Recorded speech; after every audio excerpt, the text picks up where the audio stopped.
One of the questions we get a lot is, well, how long is it going to get in shape, right? And if you've been out of working out for a while, it can take some time. And I know you were looking into this question. What's the answer? How long does it take? So the answer for that is actually going to vary depending on your age and your training status as it was originally to what it will be now. So if I gained like, 20 pounds with COVID because I haven't been working out, what have you been seeing in terms of how long it takes to like get back to where I was before February?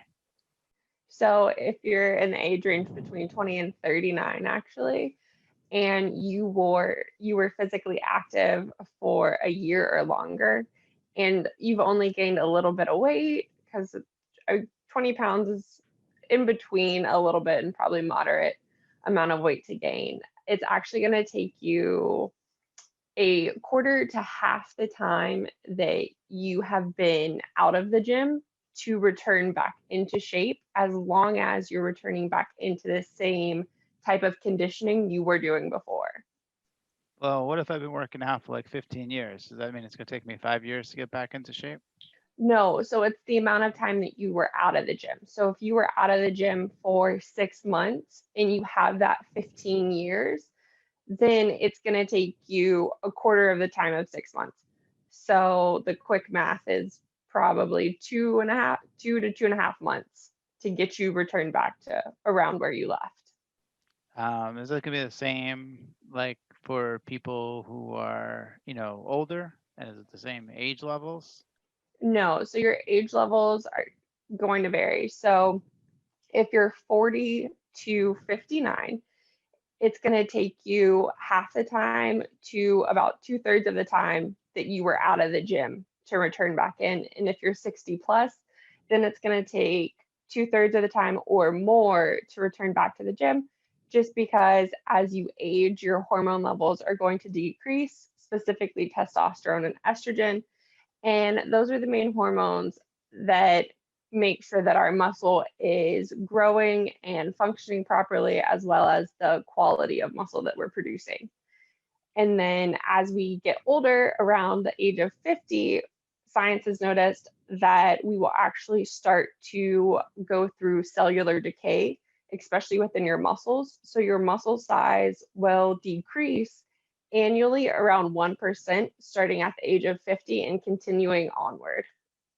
So how did you kind of get to these kind of time ranges or estimates, right? Because it seems somewhat you have a fairly decent estimate, but how did you arrive at that? So the way I arrived at this was actually through a lot of research and diving into different scientific studies. One was actually the question was how long do you get back? How long does it take to get back in shape? And thankfully, a couple scientists have actually started to look into this, but only with mice. So, granted, that scientific study is helpful, but it's not going to give us an exact answer just because humans and mice are a little different. And then I looked into other scientific studies talking about how long it takes to build muscle, muscle quality, as well as at what age do we start to see a decrease in hormones, a decrease in muscle quality and size. And then, as well as me being a personal trainer and working with different types of athletes, whether they're collegiate, tactical, or general pop, and assessing them and watching them as they train and seeing how long it takes them to get back in shape and just observations like that.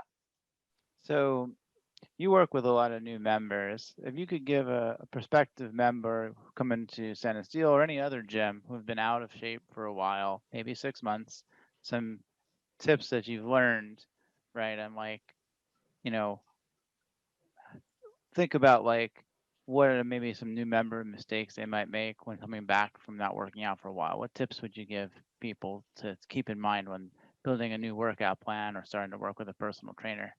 I definitely say if you're building a plan on your own, you want to make sure that you know what you're doing. You have looked at different factors that pertain to building a quality workout program. So, how many days are you training? How are you training? What's your volume and your intensity levels? Now, if you don't know what any of that means, you should probably be working with a personal trainer a little bit to actually help build a plan. And they'll take into account your goals, what you were doing before, what you want to do now, and really, the most important thing is being consistent. Because if you're not consistently working out or training, then your time frame is going to be a little off. So you just want to make sure that you stay on top of your plan and do the best you can. So having a good workout plan and maintaining consistency are two key elements you mentioned. What do you think is probably the most common beginner mistake that you see people make? The most common mistake is I see people who have taken time off trying to jump back into with exactly the same weight and intensity that they were doing before, and they end up hurting themselves because their body is just not ready for that type of stimulus yet. Well, I really appreciate you having taken a minute to join us, Katie. I will drop a link to the article and the infographic that you wrote on this, and we all appreciate the work that you did on that. We'll be using your research to build out new plans for people coming back from the 6 or 7 month hiatus that COVID-19 has brought to many people. Thank you for joining us today. Yeah, thank you for having me.